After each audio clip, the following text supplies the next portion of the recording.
Cineautopsias, podcast de cine.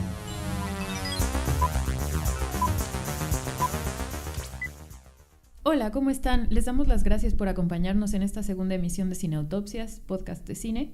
¿Cómo estás, Alberto? Muy bien, Julia. Muy contento de estar en esta segunda emisión. Sí, es verdad, les queremos dar las gracias por habernos escuchado y descargado en nuestro primer programa. Esperamos que este podcast sea un vínculo que poco a poco vayamos formando entre nosotros y ustedes para dialogar sobre lo que más nos apasiona, que es el cine. Así es, de verdad, muchas gracias por escucharnos. Estaremos encantados de recibir todos sus comentarios en redes sociales, que les recordaremos al final de esta emisión. Y por ahora entremos en materia. ¿De qué vamos a platicar con nuestros podescuchas hoy, Alberto? En esta segunda emisión comentaremos la película animada Coco.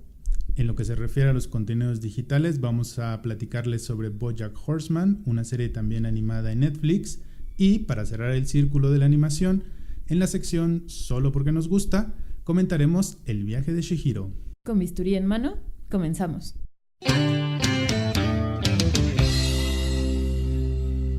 Reportando desde Hollywood, La Raza y varios más. Todos están hablando de Coco, y nosotros también. Coco es una película estadounidense producida por Pixar, distribuida por Disney y dirigida por Lee Unkrich y Adrián Molina. Inspirada en la tradición mexicana del Día de Muertos, Coco nos cuenta la historia de Miguel, un niño de 12 años que quiere ser músico y seguir los pasos de su ídolo, Ernesto de la Cruz. Pero su familia, que por generaciones se ha dedicado a fabricar zapatos, busca impedírselo a toda costa. Miguel no está dispuesto a renunciar a su sueño y en un viaje de ida y vuelta al mundo de los muertos buscará realizar su sueño de dedicarse a la música. ¿Qué te pareció Coco, Julián? A mí en lo personal me gustó bastante Coco. Tal vez sea importante comenzar diciendo que no creo que sea la mejor película que Pixar haya hecho. Aún así, de todas formas, creo que es bastante buena. Para comenzar la discusión, hay tal vez dos sentidos en los que es importante decir en qué se parece mucho Coco a una estructura narrativa que ya habíamos visto de Pixar antes, y luego tal vez sería conveniente mencionar los puntos más originales de la película. Pero tal vez para comenzar, dos puntos. ¿En qué se parece ya a tramas que ya hemos visto, a historias que Pixar ya nos ha contado? Por un lado, la historia de Miguel, esta pasión que tiene el sueño y cómo eso lo lleva a todo el viaje que emprende al mundo de los muertos, me parece muy similar a la trama de Ratatouille, ¿no? Es decir, quién se puede dedicar o no a algo dependiendo de la pasión que tiene y de cómo se tiene que perseguir este sueño sin importar los límites. Creo que eso ya lo había hecho Ratatouille de alguna forma y bastante bien. Y también y bueno, aquí viene un spoiler, el villano inesperado, al final, no esta figura de admiración que inicia un viaje de autodescubrimiento y que al final es un villano. Me parece que también ya lo habíamos encontrado en Up y que en Up no sé si acaba de funcionar, y también aquí no sé si era necesario hacer que Ernesto de la Cruz fuera el villano que nadie esperaba al inicio de la película. Sí, eso es verdad. Una de las cosas que llama la atención de Coco y que incluso nos tendría que poner a pensar en los estudios Pixar como una especie de autor cinematográfico es precisamente las similitudes y los vasos comunicantes que hay entre sus diferentes películas. Yo también inmediatamente pensé en Ratatouille al ver este contexto en el cual había un personaje que está en un cierto ambiente, en el caso de Ratatouille, pues que es una rata y a las ratas les gusta la basura, y lo que él quiere hacer es lo opuesto, que es cocinar comida de alta calidad. Aquí tenemos a Miguel, que vive en una familia que por generaciones se ha dedicado a hacer zapatos, pero lo que él quiere es hacer música. Entonces ahí hay un contexto completamente similar y que de alguna manera nos está diciendo que, a ver, nosotros ya tenemos una fórmula, ya tenemos ciertos temas de los que queremos hablar con ustedes, y ahora lo que estamos haciendo es encontrar contextos en donde insertar esos temas. Y otro punto de referencia que yo encontré tendría que ver con Toy Story. Uh-huh. Creo que otro de las líneas narrativas que está manejando Pixar es la idea del olvido como una forma de muerte. Okay. Porque Toy Story es este punto de que los juguetes están vivos mientras haya quien juegue con ellos. Sí. Y que cuando uno va creciendo y los deja, pues los juguetes van a pasar al cuarto de los tiliches, donde todo va a estar oscuro, donde nadie va a entrar, que es como una forma de muerte. Y en el caso de Coco es un poco la misma motivación que tiene el personaje de Héctor, es su papá, ¿no? Uh-huh. Su papá, de que él no quiere que lo olviden y que ninguno de los que están de aquel lado de los muertos tampoco quieren que se olviden de ellos para poder seguir cruzando cada 2 de noviembre y hacer este rito que tenemos todos los mexicanos de recordar y de pasar una noche con los muertos. Entonces, no sé, a mí me llamó mucho la atención encontrar estos 2 vasos comunicantes entre estas películas de Pixar y me puso a pensar en eso, que quizá podríamos pensar en Pixar, los estudios ya como un autor de cine que tienen ciertos temas ya bien definidos y que solamente están buscando contextos en el cual insertar sus historias. Sí, a ver, en el mejor de los casos, bueno, se sabe que Pixar siempre tiene esta forma de hacer guiños a sus otras películas que esconde elementos de ellas, ¿no? En diferentes contextos, incluso desde el camión de Pizza Planeta, ¿no? Que aparece en todas las películas. Sí. En el mejor de los casos es un guiño y si no, como dices, es una fórmula, ¿no? Algo que ya, una narrativa que les ha funcionado bien y que tal vez ni siquiera buscan disimularla. Un poco pienso en que en Ratatouille este chef ideal siempre le dice, ¿no? Cualquiera puede cocinar y tiene esta frase acuñada que es la inspiración. Uh-huh. De Remy, y en este caso Ernesto de la Cruz, ¿no? También tiene esta frase de vive tu momento, claro. Y eso es lo que parece inspirar a Miguel, es decir, es que es tan similar el formato de cómo se relacionan estos personajes y cómo eso va a ser la motivación o el hilo conductor, que sí pareciera ser, como dices, una fórmula, un estilo narrativo ya muy definido, pero tal vez podamos pasar como a la parte que efectivamente creo que es novedosa. Como dices, el tema del duelo y de la muerte aparece también mucho en otras películas de Pixar. Lo que no había aparecido hasta ahora, creo yo, es que la música jugara un papel tan central en las películas de Pixar. Es decir, a diferencia de Disney, que tiene una gran tradición de la música es un personaje más, Pixar realmente nunca había puesto en un papel estelar a las canciones, ni como motivación ni nada, y aquí creo que funciona muy bien, como orgánicamente, una forma de llevar la trama hacia adelante, pero no sé qué opinas tú de esto, porque finalmente la música es algo que han estado comentando mucho. Sí, pero fíjate que yo no lo encuentro tan novedoso, quizá porque es demasiado cercano a nosotros. Es decir, en Ratatouille, hasta donde nosotros tendríamos noticia, como que no hay una correlación directa entre la música y la comida en Francia. Uh-huh. En cambio, en México sí. Entonces yo creo que es como un paso natural de darle a la música un mayor protagonismo, porque en México la música está en todas partes y en todos lados y hacemos canciones de cualquier tema. Entonces, si bien es cierto que es un gran acierto haberla incluido y darle un mayor protagonismo, creo que pues también tiene que ver con esta parte de darle su espacio a las costumbres mexicanas, de adaptarlas a este contexto ya bien definido que ellos quieren contar, ¿no? Entonces, bueno, sí es un elemento interesante, sí es un elemento novedoso, pero tampoco creo que les haya hecho así, se les haya quebrado el coco para decir, y ahora le vamos a dar más importancia a las canciones. O sea, pones un pie en México y lo primero que oyes es música en todos lados. Sí. Compran. Creo que hicieron una estrategia. La de Recuérdame está escrita por el matrimonio López, que tal vez ustedes sepan, escribió Let It Go de Frozen y que no ha salido de nuestra cabeza, para bien o para mal, desde que salió en el 2013, y que escribieron también el musical de El Libro del Mormón, inspirado en un episodio de South Park. Es decir, es como una pareja ya asegurada un poco como en el éxito de musicales, como que querían afianzar tal vez ese elemento y okay. Creo que algo que mencionas es muy importante. ¿Hasta qué punto quieren reflejar efectivamente las tradiciones mexicanas? Y a ver, algo que se ha discutido mucho es si se trata de una apropiación cultural o no por parte de Disney y de Pixar, y yo creo que no intentan caricaturizar, que realmente se puede apreciar una investigación seria de lo que son las tradiciones mexicanas, que por supuesto están vistas desde una lente norteamericana, es decir, como escena sí, claro, de aeropuerto pues en donde tienen que escanearte para ver si hay una foto o no. Sí. Pues bueno, es como un detalle que ayuda a la historia y que lo hace accesible tal vez a otros públicos en otros países, que no refleja en absoluto ninguna tradición, pero yo no creo que hayan hecho mal en cuanto a la investigación que llevaron a cabo para realizar la película, pero no sé tú qué opinas de esto, sobre todo con el debate de la película mexicana también que va a salir de Día de Muertos. Vaya, bueno, que por cierto escuché que esa película mexicana sobre el Día de Muertos ya la van a retrasar un año, porque si no las comparaciones serían insoportables. Entonces parece que esa ya no la vamos a ver este año. Pero bueno, el tema de qué tan mexicana o muy mexicana o poco mexicana es Coco. A ver, la ambientación que hacen del pueblo es genial. Sí. Porque efectivamente es ahora lo que nos han vendido como pueblos mágicos y que uno se puede encontrar perfectamente a lo largo de toda la República.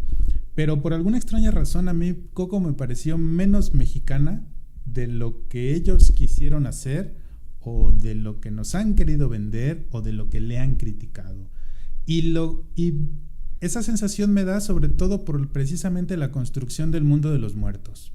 Porque a ver, si ya te tomaste la molestia de ir a estos pueblos mágicos, de hacer tus bocetos, de dibujar a tus casitas, de dibujar a la gente para ver cómo se están vistiendo, de qué colores, ¿por qué no reflejas el mundo de los muertos de la misma manera o de alguna manera que lo hayan reflejado los artistas mexicanos de cualquier época? Porque a mí, por ejemplo, toda esta parte de la estación del tren y eso, a mí me recordó más a Hugo de Martin Scorsese, okay, que a cualquier otra estación de trenes de Buenavista, aquí en México. Y también me pareció, hay por ahí un par de pirámides, estilo pirámides de Teotihuacán, pirámides azteca en el mundo de los muertos, pero no sé, me parece que ahí como que fue una decisión de negocios y dijeron, a ver, ¿cómo podemos hacer un mundo de los muertos que lo compren en todo el mundo? Sí. Porque si nos quedamos a lo mejor con solo lo mexicano, quizá no se entienda qué estamos haciendo. Porque sí pienso que retomar, aunque sea en manera de homenaje o pagarle un poco a la familia Posadas y retomar la idea de las calaveras de Posadas para ambientar ese mundo de los muertos, hubiese estado mucho mejor. Pienso yo que la película es menos mexicana de lo que se ha debatido. A ver, es que definitivamente analizar la película por lo mexicana que pueda llegar a ser o no, no sé si era la pretensión de Pixar. Es verdad que sus pretensiones en este caso sí resultan muy ambiguas. Por ejemplo, hasta donde entiendo, las versiones originales de las canciones en inglés fundamentalmente son en Spanglish, es decir, siempre preservaron alguna parte de la canción en español. No querían dejar atrás como las raíces mexicanas que inspiraron la historia, pero por otro lado, como dices, tampoco querían hacerla tan cerrada que solo entendiera un público mexicano. Trataron de contextualizarlo un poco más ambiguamente para ver si eso abría caminos en otros públicos, en otros países. Creo que la Ciudad de los Muertos visualmente es impresionante. La verdad es que sí, en términos de animación, en términos de cómo es visualmente impactante la película, no hay nada que decir. Es verdad que creo que se inspiraron en Guanajuato, o sea, sí está esta idea de pueblos mágicos detrás, y tal vez la cuestión sea, incluso la misma trama de Miguel, ¿no?, de perseguir un sueño, es más cercana al sueño americano, ¿no?, claro, al que viene de abajo y de alguna forma va a encontrar su lugar en el mundo. Es una forma de contar la historia mucho más norteamericana que mexicana, pero aún así me parece que es lo más cerca que hemos estado de experimentar la corrección política de Disney en amar a una historia que no es suya, ¿no?, pero que tratan de respetarla lo más posible sin dejar de ser, pues, un macroproyecto de Disney y de Pixar que al final tiene que responder a todos los públicos y claro, complacer a todas las partes era bastante complicado. Sí, yo estoy de acuerdo contigo en que sí podría incluso verse más cerca del sueño americano, porque fíjate que Ernesto de la Cruz, que es el ídolo de Miguel, se parece más al personaje de El Gran Gatsby.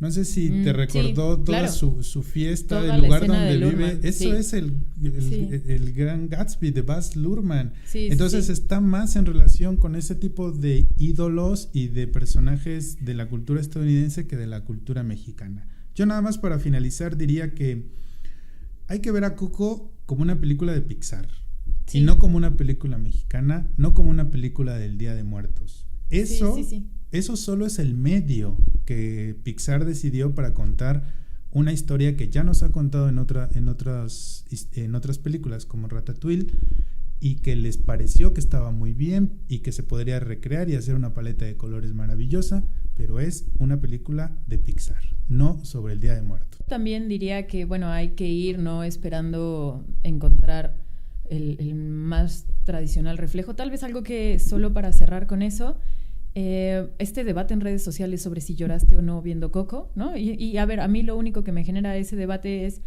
esta película lo que está despertando es una gran diversidad de reacciones que se quieren compartir y que quieres encontrar a alguien que haya reaccionado como tú. Eso me parece que está bien, más allá de dejar el debate de quién tiene razón, si debiste llorar o no llorar mientras viste la película. Que el personaje de Héctor y de Gael García me parece que es un gran acierto también de la película.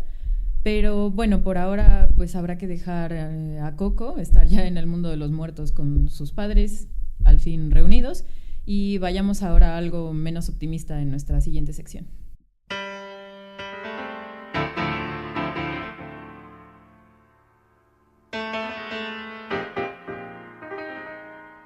Desde el sofá.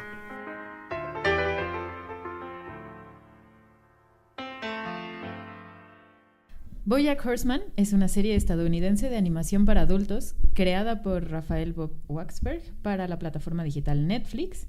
Está desde el 2014. Trata la historia de BoJack, un caballo, vamos a decir, que tuvo una sitcom, una serie muy exitosa en los 90s, era una comedia familiar, y después de que terminó esa serie, BoJack es simplemente incapaz de reconducir su vida tanto profesional como personal. Su agente, Princess Caroline, le consigue a una escritora fantasma en esta primera temporada, conocida como Diane. Y bueno, la idea es ayudarlo a escribir una autobiografía que le devuelva la fama y el éxito que conoció en otra época. Pero el proceso resulta más complicado de lo que parecía al inicio, porque BoJack quiere quedar bien y hacer que todos lo amen a través de esta autobiografía, mientras que Diane tiene otros planes de contar más bien desde un punto de vista más humano, falible y sincero la historia de este personaje. ¿Qué nos dices de BoJack, Alberto? Bueno, hay que comenzar comentándoles que esta es una época interesante de series animadas para adultos, porque BoJack Horseman junto con Rick and Morty y Big Mouth son series animadas pero que están dirigidos a un público adulto y que de alguna manera heredan de Los Simpson la idea de lo agridulce, de lo amargo, pero también de los momentos felices que puede tener la vida. Aunque a diferencia de Los Simpson, estas series contemporáneas ya no tienen ese último toque de esperanza y de posible redención que sí tenían Los Simpson en sus primeras temporadas. A mí lo que me gusta mucho de BoJack Horseman es que, a la vieja usanza de las fábulas de Esopo, los animales con características humanas van a ser el reflejo de lo peor y lo mejor de lo peor y de lo mejor de las características de los seres humanos. Entonces, eso es padre, porque de alguna manera es reconocer que hay una herencia literaria, que hay una herencia narrativa para hablar de los temas sobre la naturaleza humana, la posible naturaleza humana, pero que el contexto contemporáneo nos hace verlos desde un punto de vista más agrio que dulce, menos esperanzador que positivo. Sí, completamente de acuerdo. El escritor Larry David, que bueno, también es actor y participa ahora en esta serie de Curb Your Enthusiasm, pero que escribió Seinfeld, tenía esta regla mientras escribían los capítulos de Seinfeld, y la regla era: no abrazos, no moralejas, no aprendizaje. Es decir, querían que de alguna manera la serie de televisión no fuera como un conducto para adoctrinar, para moralizar a los espectadores. Y bueno, yo creo que, a diferencia de Seinfeld, que lo llevó a cabo con un gran cinismo, ¿no? BoJack tampoco pretende ser como este modelo ejemplar, pero efectivamente sí quiere reflejar lo peor y lo mejor. Es decir, BoJack, todos sabemos, ha cometido una serie de atrocidades, y aún así es imposible, ¿no? Yo en este momento traigo mi playera de BoJack Horseman, querido público, esto es verdad. O sea, amo al personaje de BoJack a pesar de todos sus errores. Me parece que acabas identificándote, no es difícil empatizar con todas las fallas de todos los personajes principales, y tal vez por eso la serie es tan entrañable, porque sus personajes son lo suficientemente complejos como para poder sostener los peores y los mejores momentos en un buen equilibrio sin que eso tenga que ser una saturación, ya sea de pesimismo o de buenas moralejas. Pero a ver, ¿en verdad te parece que no hay moraleja en este tipo de historias? Porque vamos, entiendo yo la parte y comprendo tu punto de esta intención de no abrazos, no aprendizaje. Eso está bien porque eso es parte de la vida. Uno no sabe cuándo abrazar a alguien o cuándo decirle una palabra de aliento y a uno le gusta caer en los mismos errores. Pero sí, el hecho de que estas series estén reflejando eso, para mí eso de alguna manera es como una especie de moraleja, como una especie de aprendizaje. Y en particular lo de BoJack, me parece que la moraleja está en el darnos cuenta que lo que nos define como seres humanos son los errores que cometemos y todas las veces que nos rompen el corazón, no importa quién. Sí, pero como bien dices, cometemos los mismos errores. O sea, claro que aprendemos de ellos, pero los cometemos una y otra vez hasta el punto en donde parece que BoJack no puede caer más bajo y sin embargo sí, ¿no? Y uno querría pensar que ya aprendió algo de las temporadas pasadas y a ver, por ejemplo, solo un detalle, me parece que la serie es consciente de este contraste entre moraleja o no, justo por establecer el contraste con cómo eran las series de comedia de los 90, es decir, en 30 minutos se iba a resolver el conflicto familiar, la duda adolescente de una de las protagonistas. Al final, lo que iba a haber era una conciliación. Tal vez lo que ponga en duda es esta forma de aprendizaje fácil, es decir, que alguien pueda llegar y decirte cómo son las cosas. Y que todo lo que estás describiendo es justo el sitcom, la serie que él protagonizaba en los 90s. Justo así era, Sí, ¿no? sí. O sea, creo que la serie por eso lo explicita. Es decir, pues BoJack quisiera que su vida fuera más fácil, que fuera como esa serie que protagonizaba en los 90s, en donde al final todo iba a estar bien, ¿no? De alguna forma todo se iba a acomodar y en la vida real eso es falso. Es decir, se va a volver a equivocar en cosas claramente similares, parece que no puede realmente obtener una moraleja y tal vez, creo que por eso la temporada 4 es muy arriesgada, es increíblemente buena. Claro que hace denuncias morales, es decir, creo que por lo menos esta última temporada tiene un mensaje muy fuerte sobre violencia de género, sobre cómo se llegó a silenciar a las mujeres en una época determinada, diciéndoles que eran histéricas o que sus emociones estaban fuera de control, así que no tenían que hablar. Pero en esa última temporada también BoJack acaba siendo la víctima de traumas familiares que él ignora y que tal vez nunca se vaya a enterar de lo que tuvo que padecer su abuela y de lo que tuvo que sufrir su mamá simplemente por ser mujeres en otra época, en los 40s, en los 60s, y que al final a él le queda, es decir, su incapacidad por ser querido o de sentirse querido por lo menos, viene desde generaciones antes y me parece que es una forma buena de contarlo. Ni siquiera nosotros sabemos hasta qué punto los problemas de BoJack vienen de otra parte y no solo de que él no puede aprender de las experiencias que él tiene. Sí, lo interesante de la serie es que la serie es un viaje emocional. Yo creo los primeros 3 capítulos de la primera temporada quizá no tienen una cohesión porque de alguna manera es la presentación de los personajes, la presentación de las situaciones, pero hay un punto en donde los capítulos empiezan a hilar, donde nos están contando la misma historia y ahí es donde arranca este viaje emocional que vamos a ver en las diferentes temporadas sobre la vida de BoJack Horseman. Es un viaje en donde sí nos vamos a sentir tristes por él, donde sí nos vamos a enojar por las cosas que hace porque lo pudo haber hecho diferente, pero también vamos a encontrar ciertas similitudes quizá con nosotros en las emociones, en las situaciones o en lo que nos gustaría haber hecho o en lo que nos gustaría que pasara, ¿no? Entonces eso es bien padre, que estemos en un viaje emocional de un personaje que de entrada ya sabemos que no va a acabar bien, que no va a tener un final feliz y que sin embargo nos identificamos con él y nos atrapa en este mare magnum de emociones entre positivas y negativas, entre que uno lo quiere justificar diciendo, sí, está bien que le eche a perder la vida a sus amigos porque si no se va a quedar solo y no quiero que se quede solo aunque es un egoísta, sí, ¿no? Entonces eso es lo que te atrapa de la serie, o por lo menos fue lo que a mí me atrapó, ¿no? El hecho de que te puedes identificar en ese viaje emocional en algún punto. Puede ser incluso en los momentos más patéticos de los personajes principales, pero por decirlo así, hay como una gran humanidad al representar esas fallas de una manera tan sincera, ¿no? Porque no son comprensivos al retratar estos personajes y sus conflictos, pero sí son tan brutalmente honestos que no podemos más que identificarnos o por lo menos relacionar alguna situación similar con todo lo que están viviendo. Y aunque es verdad que predomina un gran tono de pesimismo, también tiene como estos bellos momentos de encuentros entre los personajes, de decir, bueno, en esta soledad terrible, o sea, solo por recordar una de las frases, hay uno tal vez de los mejores episodios de todas las temporadas hasta ahora, es uno que casi no tiene diálogos, en donde BoJack se tiene que disculpar con este personaje al que para variar lastimó sin que él quisiera lastimarlo, y le dice, en este mundo desolador y horrible, lo único que tenemos son las conexiones que hacemos, ¿no? Y a veces el show retrata estos momentos de encuentro entre BoJack y Todd, que es muy complicado, pero tienen momentos buenos y felices. Es decir, la felicidad no es este estado en donde hay una conciliación perpetua, en donde no hay el conflicto, donde todos los personajes alcanzan sus metas sin mayor problema, sino que son estos momentos fugaces en donde todos los personajes se pueden encontrar un momento, aunque después se vuelvan a distanciar, y aunque luego surjan nuevos conflictos.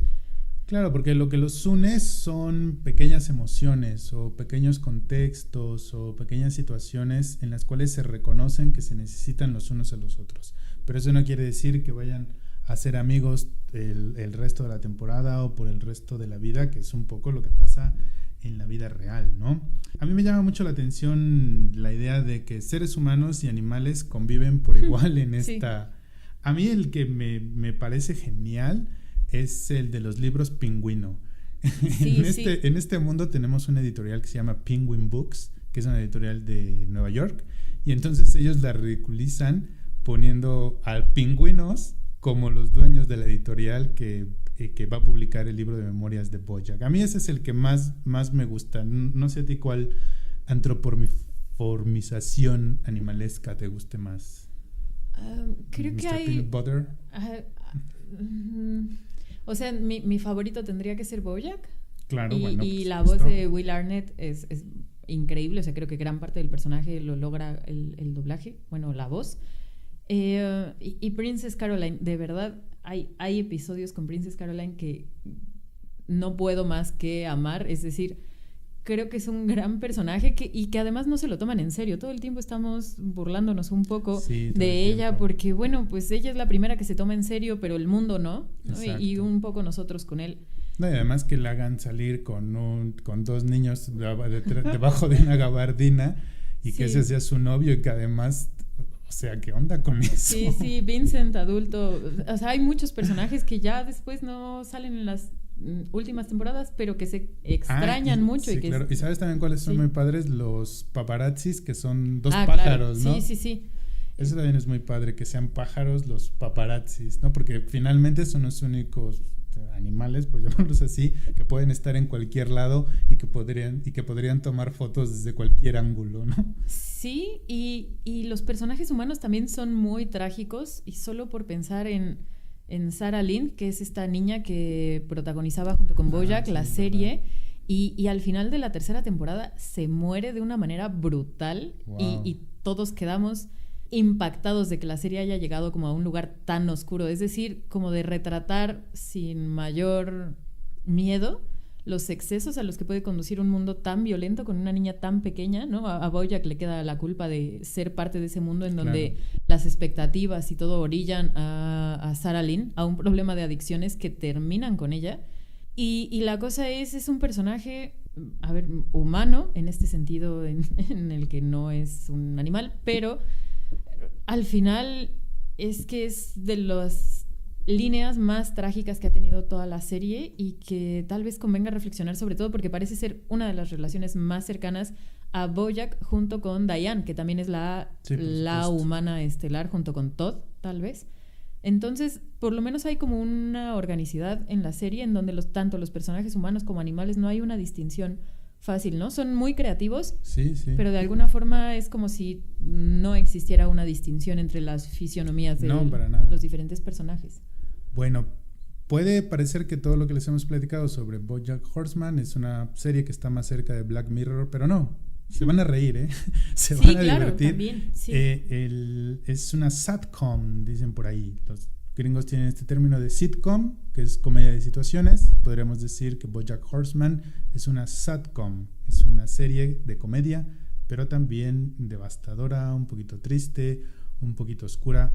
Pero véanla, se van a divertir mucho, van a reír, van a reflexionar y van a cometer los mismos errores que BoJack Horseman, pero al final del día nos vamos a divertir. Sí, y a ver, definitivamente no solo son lágrimas y horror, también hay momentos muy, muy divertidos, sobre todo con la actriz de carácter Margot Martindale, que en realidad es una muy buena actriz y que llega a esta serie de BoJack interpretándose a sí misma en momentos muy, muy cómicos. Y podríamos seguir hablando infinitamente, por lo menos yo, de esta serie, pero tenemos que dar aquí un giro de 180 grados en cuanto a la historia, pero no en cuanto al tema que nos convoca el día de hoy, que es la animación, porque vamos a comentar ahora la película de El viaje de Chihiro en nuestra sección.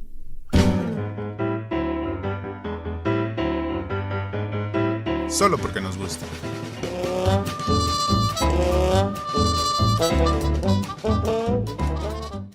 Bueno, en la sección Solo porque le gusta a Julia, vamos a platicar sobre El viaje de Chihiro. Esta es una película de animación japonesa dirigida por Hayao Miyazaki. La película nos cuenta la historia de una niña de 9 años llamada Chihiro, quien durante una mudanza se ve atrapada en un mundo mágico y sobrenatural, teniendo como misión buscar su libertad y la de sus padres, y así poder regresar a su mundo. Todo lo demás y lo que pasa a partir de ahí sobrepasa mi comprensión y mi entendimiento, así que Julia, el micrófono es tuyo y dinos qué onda con El viaje de Chihiro. Pues, a ver, lo primero es esto que ya sabemos, que me encanta esta película. Creo que incluso para los que no son grandes fanáticos del estudio Ghibli o en general de la animación japonesa, ha sido una de las películas que mejor recepción han tenido en el mundo occidental, vamos a decirlo así. Y de hecho ganó en 2001, me parece, el Oscar a Mejor Película Animada, ¿no? Un poco para reflejar la buena recepción que tuvo, no solo en Japón, sino también fuera. Y, yo vi la película cuando salió, y entonces era una chica impresionable de 14 años, y debo decir que la película cumplió con su cometido, realmente me impactó, no solo visualmente, sino la riqueza y la gran cantidad de detalles que poblan este universo fantástico que nos regala Miyazaki en esta entrega. Y hay muchas cosas que la primera vez que la vi tal vez no entendía, pero aún así me impactaron muchísimo y podemos comenzar comentándolas. La primera es esta escena que va a iniciar toda la trama, en donde los padres de Chihiro comienzan a caminar porque se pierden, ¿no? Se están mudando, así que de alguna forma dan una vuelta en donde no deben. Acaban encontrando este lugar y por el olor de la comida acaban llegando a un pueblo en donde lo único que encuentran es comida, como en un buffet, y empiezan a servirse todo lo que quieren hasta que acaban convirtiendo en cerdos. Se acaban convirtiendo en cerdos. A mí me impactó mucho esta escena y ahora que la he visto recientemente, lo que me impacta tal vez es otro aspecto y es el cinismo de los padres de decir, no te preocupes, tenemos dinero y tarjetas de crédito. Es decir, lo único que les importa es un cinismo de todo se puede pagar, ¿no? Y ese es justo el precio que tienen que pagar, creer que todo se trata de dinero o que todo es una cuestión de transacciones en un mundo que en realidad va a estar poblado por espíritus, que hay valores mucho más importantes que el dinero, como respetar lo que no es tuyo, como pedir permiso y no comer nada más porque puedes si tienes tarjetas de crédito. Y esa es una escena que tal vez podamos comenzar. No porque sea la única que haya visto yo. Bueno, a ver, no.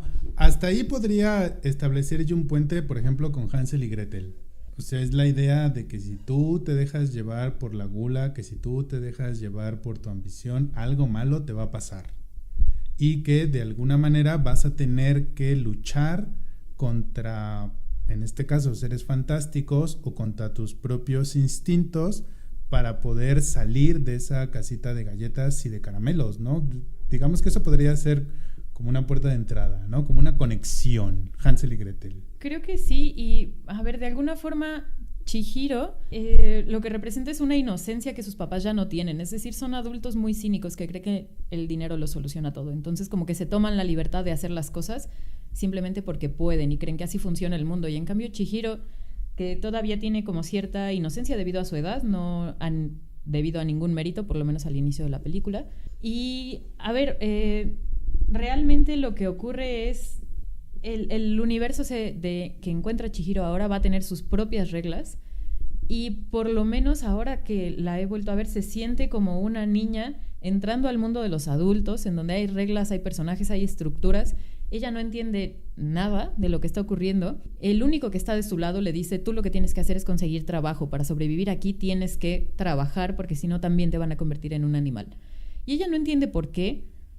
Simplemente acata esa orden y busca trabajo en este spa balneario. Y a ver, tal vez eso sea importante señalarlo. ¿Hasta qué punto la película refleja o no puede dejar atrás ciertas tradiciones japonesas típicas? Es decir, por lo menos en Japón, ustedes saben, estos baños públicos, los onsen, son muy, muy populares. Y entonces la cuestión es, Miyazaki retoma un elemento de la cultura popular japonesa, que es un baño, y lo mueve hacia un mundo mágico de espíritus en donde pueden ir ahí a relajarse y un poco a descansar. Y eso me lleva a la segunda escena que quería comentar y que me impactó mucho de joven, y que ahora que la veo también creo que tiene una fuerza visual impactante, y es cuando llega un espíritu que creen que es apestoso y que es terrible, y por supuesto mandan a Chihiro porque nadie quiere ese trabajo, y entonces Chihiro tiene que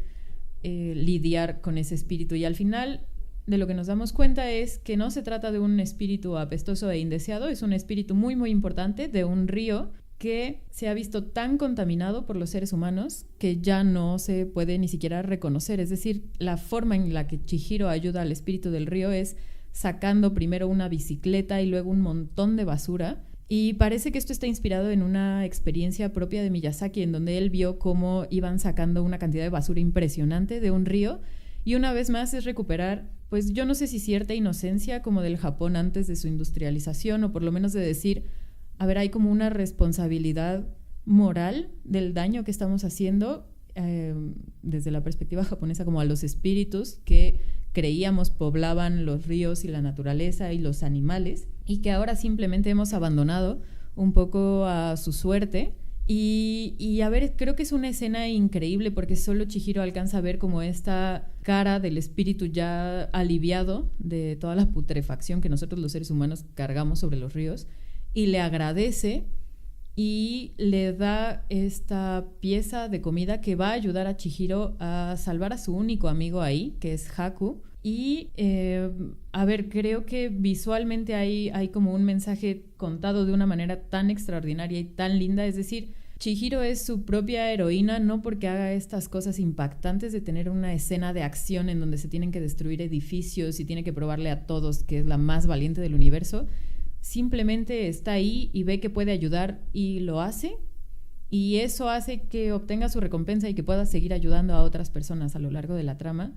Creo que son dos de las escenas que más se han comentado. Tal vez la tercera favorita dentro de los fanáticos de Miyazaki, de esta película en particular, sea cuando Chihiro tiene que viajar con este espíritu que no tiene rostro y que solo es una máscara, que tiene que viajar con él hacia la hermana buena de Yubaba, que es Zeniba, que es una bruja, y entonces le tiene que pedir que por favor perdone a su amigo Haku porque se robó este sello que tenía una maldición. Y entonces la escena favorita es justo cuando Chihiro está viajando en un tren sobre unas vías que están en el agua, y son por lo menos 2 minutos, es decir, es una escena que se toma todo su tiempo, no va a ocurrir nada, Chihiro está viajando, está tranquila, creo que ni siquiera hay diálogos, y la cuestión es, solo hay una fuerza narrativa de ver que es una niña de 10 años que no pretende ser más, pero que está como en este viaje y quiere aprender y quiere ayudar, y va a hacerlo lo mejor que pueda, sea esto suficiente o no. Y entonces son 2 minutos que nos regala la película, en donde solo tenemos que contemplar, que además tiene un gran acompañamiento de la música, de la animación, de todos los detalles, ya sea de las estaciones que van pasando en su camino o simplemente de Chihiro reflejada en la ventana viendo hacia ningún lado, y que no hay necesidad ni de apresurar ni de sobreexplotar, sino que trata de sumergirnos más en el universo que es Miyazaki y los estudios Ghibli en general. Pero a ver, o sea, es que ese es un poco mi punto, porque Yo lo que me pregunto, lo que me preguntaba todo el tiempo que la estaba viendo es ¿qué me añade a la historia precisamente tomarse todo este tiempo para dibujar, colorear, diseñar, imaginar y crear y recrear personajes de diferentes características, que si las cabezas muy grandes, que si muy chicas, que si sapos, que si humanos, que si no humanos? Yo lo que no veo es qué le añade a la historia el hecho de que exista todo ese contexto de seres sobrenaturales o imaginarios. Me parece de pronto que es como esta parte de, me salió bien un dibujo, le voy a seguir, Dios, y ya me salió bien el otro, y ya me salió bien el otro. O sea, en términos de narración, de contar una historia, ¿qué le añade a la historia toda esa grandielocuencia en cuanto al diseño de personajes? A ver, vamos a comenzar. Creo que un puente en común es la escena de la cantina en Star Wars. ¿Qué añade en general que tengamos esta escena que ya se ha vuelto clásica en la historia del cine, en el episodio 4, en donde vamos a conocer a Han Solo? ¿Para qué? ¿Para qué ambientar? ¿Para qué la complejidad de los personajes? Que si la música y ahora escuchamos esa música y de inmediato nos refiere y nos transporta a esa cantina en ese lugar de alguna galaxia lejana. O sea, creo que los detalles de los personajes, la inventiva de los personajes de Miyazaki en lo que ayudan, no en particular a la trama de Chihiro, sino en general a sostener la película, es a darte esta sensación de que ya abandonaste la sala del cine, estás en un universo completamente nuevo y diferente, novedoso, y lo sabes porque tiene muchísimos detalles. Es decir, a diferencia de otro tipo de animaciones, sobre todo cuando se hacían a mano, los detalles del fondo son inexistentes. Si alguien recuerda las caricaturas de Hanna-Barbera, o sea, el fondo era el mismo, ¿no? O sea, estaban corriendo 5 minutos y el fondo daba lo mismo. Y aquí Miyazaki y su equipo se toman el detalle de poner cada cuerpo que esté en segundo plano va a estar animado y va a tener como una complejidad, y eso hace que se sienta más real. Es decir, a lo que contribuye el diseño de estos personajes es que de alguna forma sabes que es un universo completo, que no es una copia de que no es una continuación, sino que ya estás en otro mundo y lo puedes disfrutar. Igual que Chihiro, que tampoco entiende nada, y en esa medida tú vas acompañándola a ella, descubriendo todos estos personajes que nunca habíamos visto y que tal vez nunca volvamos a ver, como estas pequeñas motas de polvo que también son un sello de los estudios, que son los que le guardan los zapatos a Chihiro en algún momento. Y a ver, es por ejemplo como una historia de amor que tal vez no es tan tradicional entre Chihiro y Haku, y que tal vez me lleve al último punto que quiero comentar de esta película sobre por qué me parece magnífica, no solo en cuestión de animación, no solo en cuestión de que nos vende un propio universo. Hay una cuestión, vamos a llamarla filosófica, sobre qué hay en un nombre, es decir, qué fuerza tiene el hecho de que Yubaba se apodere de sus trabajadores por el hecho de quitarles el nombre. Cuando Chihiro llega y le pide un trabajo, el hecho de que le dé trabajo lo que implica es: voy a cambiarte el nombre y vas a olvidar que te llamas Chihiro y de ahora en adelante te llamas Zen. Y me parece que eso en japonés tiene más sentido porque el mismo ideograma es Chi y Zen.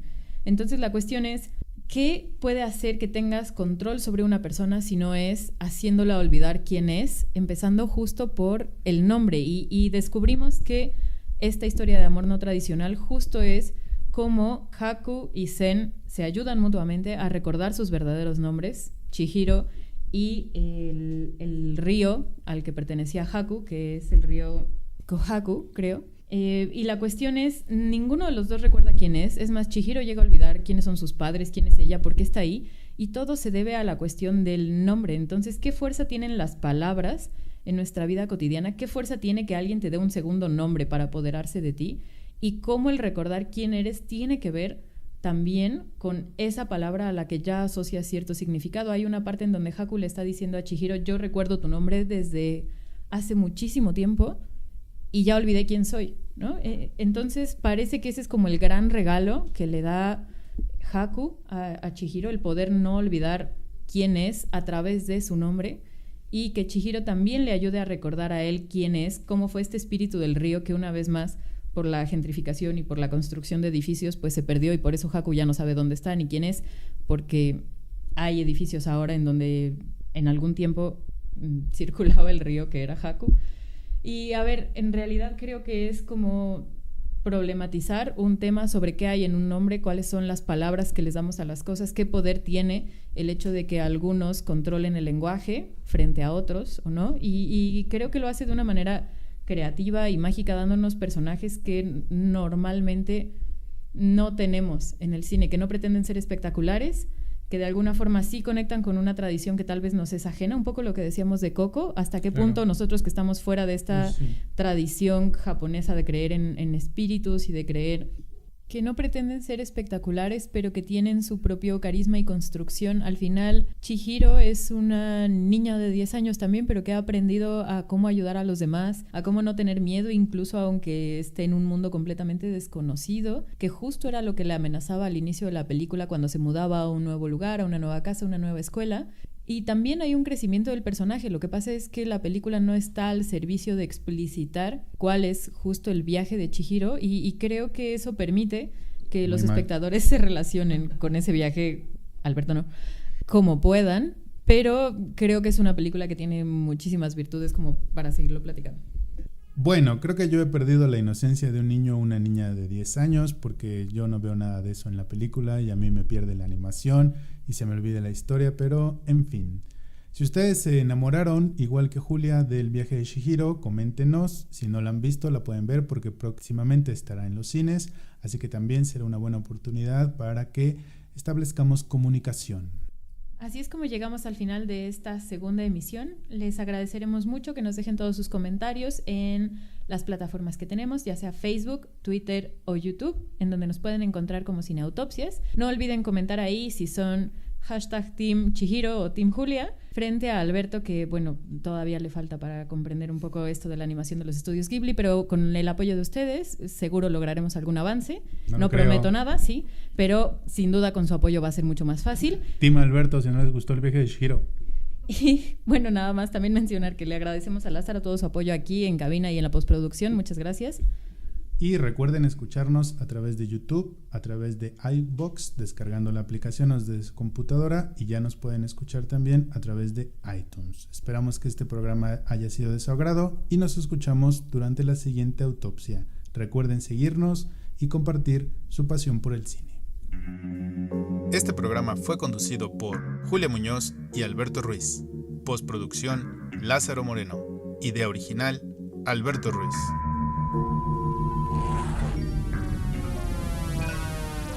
Cineautopsias, podcast de cine.